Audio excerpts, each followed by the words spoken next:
the crowd out there that this is like big, big. But I think there has been a misunderstanding. I was from Mexico. I can understand how that can be interpreted as coming.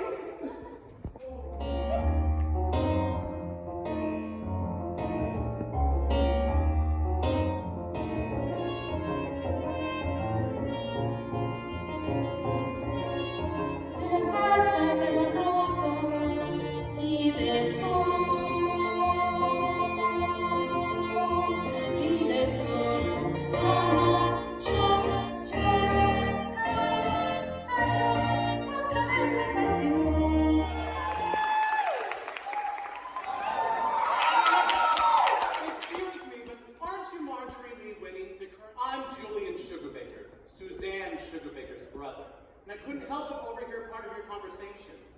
You didn't know anybody was here, yes, and I gather from your comments there are a couple other things you don't know, Marjorie. For example, you probably didn't know that my sister Suzanne was the first contestant in Georgia pageant history to sweep every category except congeniality. You probably didn't know, Marjorie, that my sister was not just any Miss Georgia. One of the best poses for relaxation and meditation. Huh. That does not look relaxing. That looks like the furthest thing from relaxing. Are you okay? Sorry, I don't like this. This chair? Dr. Jody. Ah, gotcha. She's very annoying. That's just the way they talk about her in the commissary. I know. Dr. Jody wouldn't like that kind of talk. Sometimes I just want to take her glasses and shove them up her nose.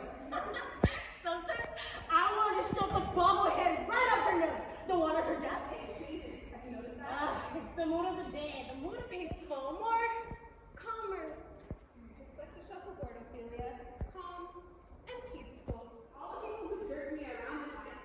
Why would I want that? Do I really want to be happy about seeing Romeo with another girl? You know?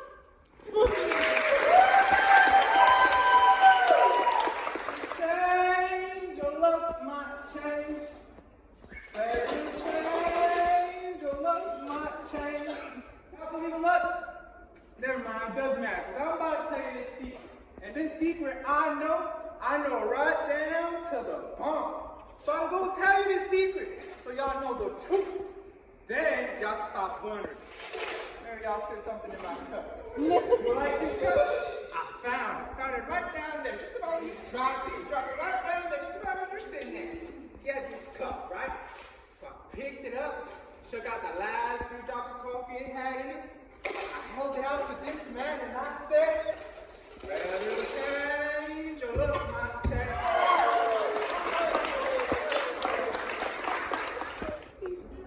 Setting up, we have an original play by Alexis Monson titled The Bracelet. The cast is as follows. Playing the role of Stephanie, we have Janice Bukowski.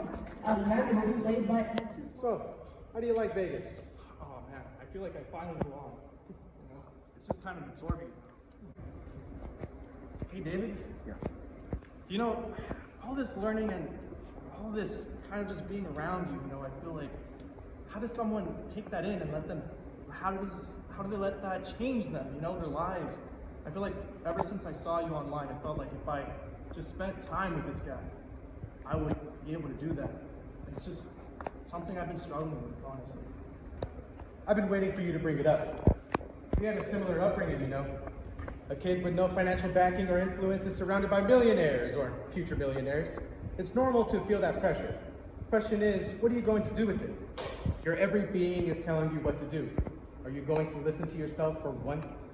I mean, I tried killing the fucking dragon. Every time I come close, I feel like it comes back with 2 heads.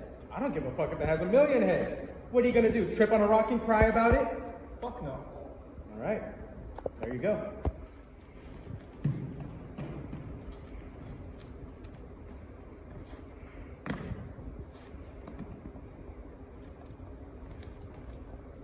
Xander, you're such a selfish asshole. Are you coming to Philly or not? I mean, I want to see the Benjamin Franklin Museum. Well, look, I just don't want to be disappointed, especially if you meet my mom and my sister Jules. She hates men. And Jules will probably trip over a rock or something. So dumb. Leave Jules alone. I love Jules. She is really clumsy, though.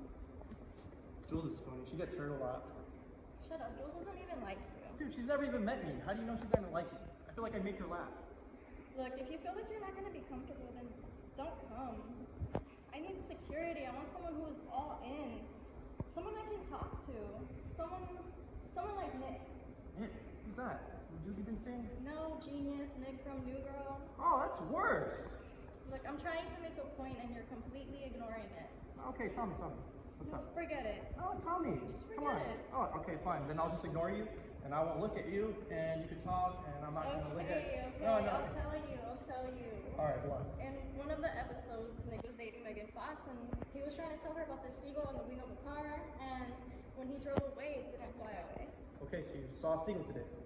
No, but sometimes I want to tell you about those seagull stories, but you'll just say it's dumb or a waste of time. I mean, I just feel like we could do other things than just talk all the time. Like, I feel like I want to be in person. Xander, I call you because I actually care about you. And you only call me when you're bored. You don't care about me. And you think I don't hear you talking to those other girls while we're on the phone together? I'm not stupid. I need to talk to people. What are you talking about? If I don't do that, I feel off. Ooh, that's a nice dress. Red. So pretty. That's you. Okay, yeah, I'm Stephanie. I'm tough and independent, and I don't need a man except for when I need to open a jar. Yeah, that's right, Mr. Man. Open my jar for me. Okay, I'm from Philly. I'm all tough. I don't even sound like that. I can't do your fucking voice. That's just wrong. Well, look, we keep going in circles, and the last time I was here, you said the long distance wasn't gonna work. Well, yeah, because long distance is hard. I need to spend time on my future, Steph. So do I. I'm scared too. And I flew 3,000 miles to come be here with you. And you're the first person I've been with. We have history, Xander. Sorry. I feel like I made that decision before I met you. Well, what do you want? I'm sorry I don't look like a stick and I have stretch marks. It's not that. It's your voice. My voice? Yeah, you do this whole tough guy thing. I feel like I like it when you cry. I know you sick. No, I like it when you cry because that's the only time I feel like you're actually genuine. Like you're not putting a fucking A wall up. wall? Do you know why I put up the wall? I told you already, I only show you a fraction of how I feel about you. Because sometimes when I see something that reminds me of you and I want to call you, I have to say to myself, no, Steph, don't show him that you care too much because then he'll just be bothering him. You think I don't want to feel that? You think that I can't, Steph. But I do love you. No, you don't. I do, but we're not meant to be together right now. It's that David and your get rich shit. Don't- I already told you. The system's rigged. Oh, okay. So you're gonna bring up the whole white guys rule the fucking world, right? And why would I know people that started off worse than me and they actually fucking made it. Why would I spend thousands of fucking dollars just to go and do nothing? That thought would fuck me up, and then I'd be a 40-year-old man sitting on a couch doing nothing. Hop on a fucking. So I would make you miserable. You make me hate myself. I didn't map my life out to be like this, Steph. I didn't map my life out to be like this either. You don't just get to plan your life out, Xander. That's not how the world works. Can't risk it. Do you still have the bracelet I gave you? Yeah. Well, trash it. Trash it.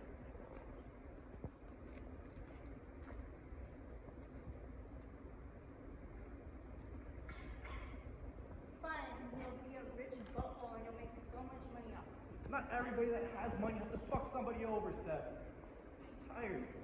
Well then, fine, you don't have to take me to the airport. What are you talking about? I'll take an Uber. Fine. Okay, we'll take an Uber. I think we should go.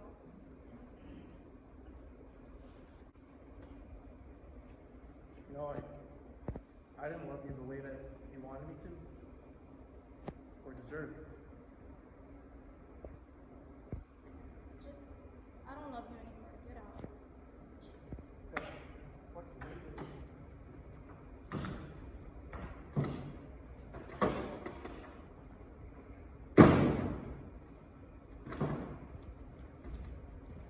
Life.